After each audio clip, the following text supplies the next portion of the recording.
What up, fight fans? Main man, made man, back at it. Y'all know how I get down. We talking boxing, man. Hey, check it out. For those who do not know, check out this kid, Amir Imam. Very impressive fighter. Campaigns at the 140-pound division, ladies and gentlemen. This kid, Amir Imam, at 18-0, 15 knockouts, man. You know, I've been binging off this kid for the last couple days. Ever since that victory he just obtained Saturday night over Fernando Angulo. For those who didn't see it, man, he finished that fight in devastating fashion. Fourth round knockout, man. Very impressed with this kid, man. I'm telling you, Amir Imam, man. Hats off to Amir Imam and his whole entire corner, man, for looking very impressive against Fernando Angulo. Now, Amir Imam is now promoted by Don King. Don King has his hands on a lighter weight fighter, ladies and gentlemen. And when was the last time we saw that, right? This kid, man, has done nothing but progress. He's gotten better and better every fight that I've seen him. I mean, shit, man. You go back to his fight with Fidel Maldonado Jr., in which that was the first fight in which Amir Imam was knocked down in. And then he turned around and he finished this guy, man. He knocked down Fidel Maldonado Jr. 4 fucking times before ending that fight, ladies and gentlemen. Very impressive, man. Very impressive, with the final knockdown coming with the left hand, like off the ropes with the left hand, man. This kid packed power in both hands. Very impressive with this dude, man. This kid packs a devastating jab in which, you know, he's a longer style fighter. Kind of reminds me like a Vernon Forrest, you know what I mean, style type fighter, but packs a great jab. He doubles it, he triples it sometimes. He throws it to the stomach in piercing fashion, you know. Given that he does pack power in both hands, he marks up fighters, ladies and gentlemen, with simply his jab, and that ain't even getting to the right hand yet. The kid packs a good right hand punch, man. Devastating right hand. And like I said earlier in the video, he showed me nothing but progression, because in the Maldonado Jr. fight, I thought he was way flat-footed. He didn't move nearly as much. But however, then you progress to the Walter Castillo fight, in which, you know, he looked impressive against a pressure style fighter, which Walter Castillo is, and he's a good fighter, because at the time when Amir Imam fought him, he was 25-2. So this kid Walter Castillo, who, like I said before, is a pressure fighter, Amir Imam showed progression, moving his feet, moving and around the ring, man, looking, I mean, just doubling and tripling up the jab with movement. I mean, a lot of fighters don't do that no more, man. He doubles and triples up the jab with movement, similar to how Terence Crawford fights. Then packs a devastating right hand, man. I'm telling you, that kid is something, man. He showed progression in that fight, and then we get to the Fernando Angulo fight, in which he just packs a, you know, 4th round knockout, just crushed that dude, man. Just straight flattened him, man. This kid has a 83% knockout ratio, ladies and gentlemen. Man, this kid packs a lot of power. He is a New York native, man. I'm telling you, this kid is a cut above the rest, man. He showed how, you know, given he hasn't fought an elite fighter at this particular point in his career, these were actually some decent prospects that he got under his belt. And I'm telling you, man, he just looked like a whole nother, you know, level above all of these guys. So, which proves to me that this kid can be something special. Now, his victory over Fernando Angulo, that was a WBC title eliminator match. So his next fight, he's going to fight the winner of Lucas Matisse or Invicta Postol, which should be a good fight. But either fight, man, that he gets was going to be a good. It's going to be a good fight, man. If he gets to say a fight with Lucas Matisse, that is going to be an awesome fucking fight, man. I'm telling you, man. Victor Postol, that'll be a good fight too. But a Lucas Matisse and Amir Imam, man, I would love to see that fight. You know what I'm saying? But cool fight, man. But I mean, this kid has a good toolbox, man. He possesses a lot of good tools, and I can see him going very far in the sport of boxing. You know, I even like how he's talking in his post-fight interviews, how he's saying that when he gets belts, he's going to honor them, he's going to respect them.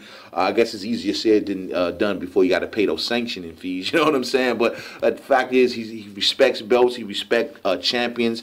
I like that, you know what I mean? I think this kid, I'm telling you, is going to go far. It's going to be interesting to see how he campaigns at the 140-pound division, given that the 140-pound division, man, is fucking stacked, ladies and gentlemen. It's going to be interesting to see if they can make a fight, say, with this kid. If he becomes champion, man, Amir Imam versus a Terence Crawford. Oh, shit. Amir Imam, man, versus, say, an Adrian Brawner. Good fucking fight, man.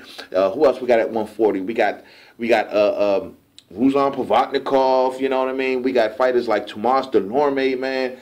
I'm telling you, man, there can be some good fights for this kid at the 140-pound division, in which he can really get his name out there and get it up there in the stars, man. The road to greatness can definitely be attained in the 140-pound division for Amir Imam. Now, this kid has a long road ahead of him. He's only 24 years old. But once again, he possesses a very, very good skill set. I think he only been past the 6th round, once or twice in his whole career, man. So this kid, man, he usually finishes his opponents early. There's only a handful of fights that, he has 18 total fights, 15 of them by knockout. So only in 3 fights he went the distance, ladies and gentlemen. I mean, this kid is something, man. And like I said before, he has not fought an elite fighter at this point in his career, but he is a prospect, and he's did what he's supposed to do as a special type prospect by eliminating all the lower level competition guys and showing that he's a cut above the rest, man. Keep your third eye on Amir Imam, ladies and gentlemen. I can't say it enough. Now, the only bit of criticism against him that I have is the fact that I think he does get hit when he backs up. I don't understand. He doubles and triples the jab to get to the inside, and he fights well once he gets into the pocket. He slips, he dips, very, very good. He uses his shoulder roll, very, very good. I'm very impressed with that.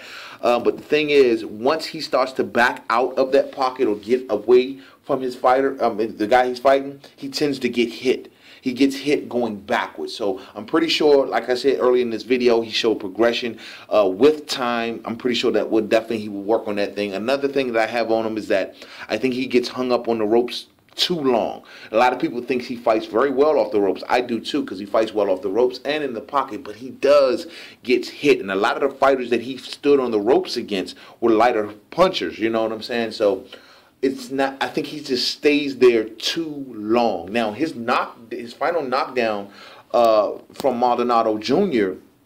Was off the ropes with the left hand. So he does fight good off the ropes. It's just that he just stays there too long. And I think against a guy such as like a Lucas Matisse, someone who packs a good amount of power in his punches, or Ruslan Provodnikov, that could be devastating. He could take a lot of damage, and I just wouldn't suggest it. But this kid has a good ring IQ, and I'm pretty sure he's smart enough to know if he's in there with a heavier puncher, he wouldn't stay on the ropes as long, or stay in one spot on the ropes as long. But once again, once he's up on them ropes, though, man, he slips and dips very good, man. He takes a lot of the oomph off the punches very, very well. I like his reflexes, man. I'm telling you, I like him a lot. When he fought against Maldonado Jr. Attempted to fight dirty in that fight. It was good to see how he handled it, man. He handled it very, very well, man.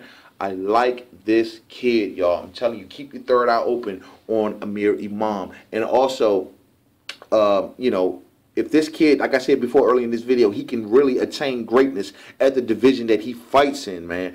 And he can also, I think, if he choose to, if he really, really wanted to, go up to 147. It's possible. I mean, this kid is fought at as heavy as 145 pounds. You know, he's fought at heavier weights before. I mean, he fought against a guy, Jose Rodriguez, who ain't much to say. He was only 3-17. But however, the guy was 148 pounds when he fought him. You know, so it's going to be interesting to see the progression on this kid, man. I can't wait to see it. I'm going to keep my third eye open. His next fight is going to be a big fight. It's going to be his 19th fight, and it's going to be a world title fight. It's going to be for the WBC at 140, man.